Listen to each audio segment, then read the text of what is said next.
olunaku olwaleero mu kanyomero kaffe ak'omukenkufu ketukutuusaako olunaku olwokuna. Olunaku olwaleero tuwumbyewumbye omusomo gw'amafuta Wuuno saayansi waago.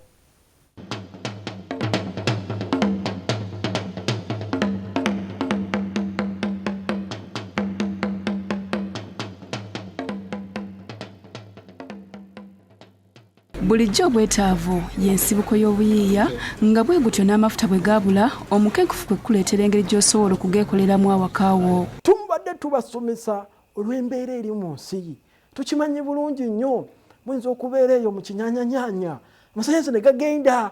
abantu baffe abakinjaaji guno mulimo mweyongere okugaziya ku nfuna yammwe kubanga amasavu muba nago kubanga amafuta gano tubalaze gava mu masavu ag'ebisolo byonna amasavu gonna ofunamu kubanga bulijjo mumbuuza amasavu gaki leero kambabuulire mu programu esembayo gano gaki gante emweraliikirira nnyo naye tewali tabbo kubanga generator teboola teriimu halaamu na halaalo terina tabbo ate gano ga mpuuta mpuuta ebusega yali atuwunyirira bannaani naye nga musobola okukolamu eki amafuta aga biodiesel namwe aba hoteli oyo asigadde aba chips 5-star hotels zote zikiriza kuddamu kufumbisa oil oyo osobola mukozesa twandigettanidde okugakola kubanga ebigavaamu nga Uganda tubiina sagala mube batiitiizi nnyo muzuukuke muve mu kibokisi amasavu mangi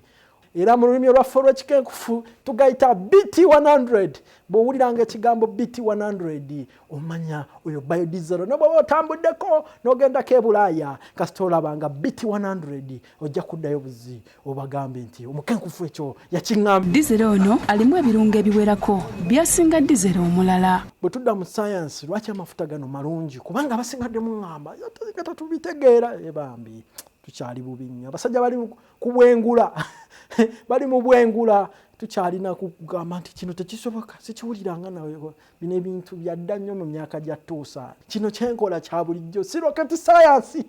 kanyomero komukenkufu prof by research tetuli mu rocket science nga bw'olaba ebisolo bwe bifa kati ng'ebunyole eyo ebisolo byafa empologoma endiga ebisi n'abantu n'ebimera bwe byafa ettaka ne libikka ebisolo ebyo kye bayita fossilization kati fossilization eyo ekintu tekivunda kuggwaawo wabula kikola bukozi butto oba gwe bayita crude oil kati bano ge bagenda okusima naye kati kino fe tuyisa shortcut buli waggulu w'omumanyi waliyo prof by research n'omukenkufu nti kyekyo kyennyini nti ebisolo bino byennyini tetubirinze kufa tubiggyemu masavu baliwe balindira fossilization mu myaka 100 wano mu dakiika budakiika tuba tukoze kye bayita esterification emotoka nebwebuguma ne generator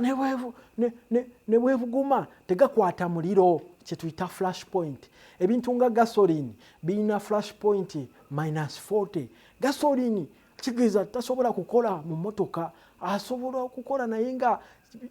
amagezi gaba ga kika kya waggulu kubanga akwata mangu omuliro nga bw'olaba petroli akwata mangu omuliro naye amafuta gano tegakwata mangu muliro era European Committee on Standards negawatiki negamba kiyitirivu omukenkufu genda maaso amafuta gano tegata kirungo kye bayita sulfur yasinze okutta abantu yasinze okubaleetera kookolo n'endwadde z'amawuggwe kubanga sulfur bw'aba mu mafuta neyegatta n'oxygen bikola sulfur dioxide akola ki? It is a respiratory poison.